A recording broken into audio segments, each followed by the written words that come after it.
Hey everyone, welcome back to the channel. Yesterday I went and saw Doctor Strange in the Multiverse of Madness, and today we have a spoiler review. So let's not waste any time and get right into today's video. This film will be pretty controversial for fans. I feel like half will enjoy it and the other half will feel pretty undecided on it. For me, I enjoyed it. I thought it was an exciting movie and I could very easily watch this movie again and still find it enjoyable. For a film that has a runtime of just over 2 hours, there was a lot in it. High amounts of action and many cameos. Now the action was great. The fights between Doctor Strange and Wanda put you on the edge of your seat, especially Wanda in camouflage. The beauty of using a character like Doctor Strange is that you have a huge variety of fighting techniques and spells, and I thought they executed that really well. However, the fight between our Strange and the other Strange was in fact strange. Both were using musical notes to fight one another. That seems like a pretty cool concept, but I don't think it matched the tone that the film was going for. The fight between Wanda and the Illuminati was pretty underwhelming too. Now I get that Wanda is extremely powerful, but the fact she killed them all pretty easily detracted from their actual appearance in the movie. Speaking of the Illuminati, I loved John Krasinski's Mr. Fantastic and Hayley Atwell's Captain Carter. Even though they only had a couple of minutes of screen time, I thought they were great, and I want to see more of them both. Obviously, we can't see this universe's version of those characters as they were killed by Wanda, but I hope through the multiverse we can actually get to see them properly. Because the Illuminati was killed so quickly and easily, it really just felt like these were cheap cameos put in there for a bit of a surprise. We hardly spent any time with them and then suddenly they were gone, never to be mentioned again. It's something that really bugs me because I was seeing some of my favourite Marvel heroes in the MCU for the first time ever, and then within 5 minutes they were killed off as if they were characters no one cared about. Now I get that it is the multiverse, so there are many other versions of these characters out there, but these are legendary heroes, and now looking back at the film, they feel like cheap fan service. I loved the way Spider-Man No Way Home brought back two fan favourites in Tobey Maguire and Andrew Garfield.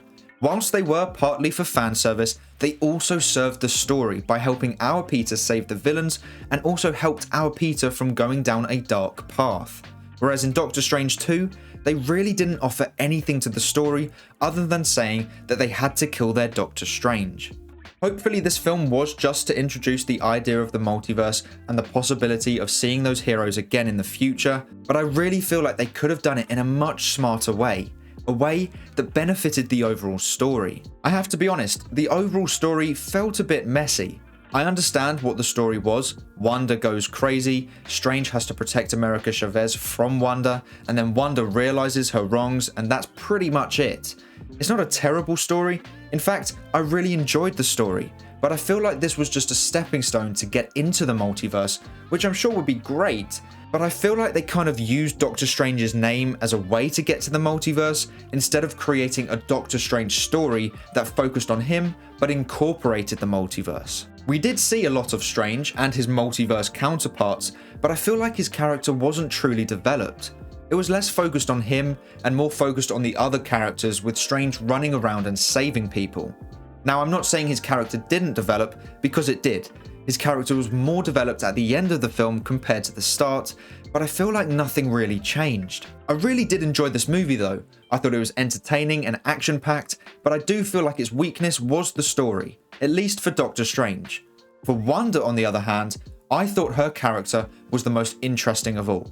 I think Elizabeth Olsen stole the show and she played evil Wanda brilliantly, and the horror elements of her character were executed perfectly. The only problem I have with her character is that she kind of flip-flops between good and bad, and she's been doing that from the start of her time in the MCU. At the beginning of the film she was evil, and by the end she realised her mistakes, but her future in the MCU is currently unknown. She destroyed the building, but I doubt she died from that, and that leads me on to the end credits that I feel was completely wasted. That end credits scene could have clarified what happened to Wanda. It wouldn't have to be much either, but at least clarifying what to expect from her next. I feel the runtime let this film down too. I was hopeful that the reason the movie was just over 2 hours was because they didn't need any more time to tell the story. but I think the film could have really benefited with an extra 15 to 20 minutes of character development for Doctor Strange, or allowing us to spend more time with the Illuminati. Either way, the movie could have improved with a longer runtime. Overall, I would give this movie a 7 out of 10. I really enjoyed it, and I would happily watch it again in the theatres, but I feel like this was more focused on the Multiverse of Madness than Doctor Strange. If you have checked out Doctor Strange in the Multiverse of Madness, make sure to let me know what you thought of the film in the comments below. But that is all for today's video. Thank you so much for watching. Please make sure to like and subscribe and turn on post notifications so you never miss a video. I hope to see you here again soon, so until then, have a great day. Bye!